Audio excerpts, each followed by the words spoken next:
నిరంతర శివారాధన చేసడం వల్ల పైగా శివనామం పలకడం వల్ల అతడు మహా తేజస్సు వచ్చింది.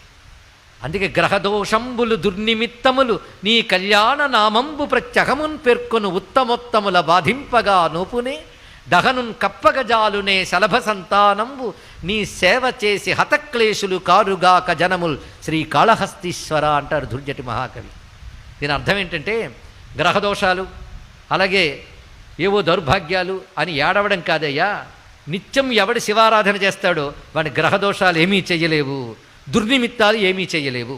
కర్మ కొద్దీ అవి చెయ్యడానికి వచ్చినా ఏమవుతాయి అంటే అగ్ని వైపు వెళ్ళిన మిడతలు ఎలా దగ్ధమైపోతాయో శివారాధకుడిని బాధించడానికి వచ్చినటువంటి గ్రహములు కూడా ఆ విధంగా భస్మవుతాయి తప్ప వాడిని బాధించలేవు అని దుర్జటి మహాకవి చెప్పారండి ఇక్కడ. అంతే కదా, అలాంటి వాడి మీద ప్రతికూలాలు ప్రయోగించిన అనుకూలంగా మార్చేస్తాడు.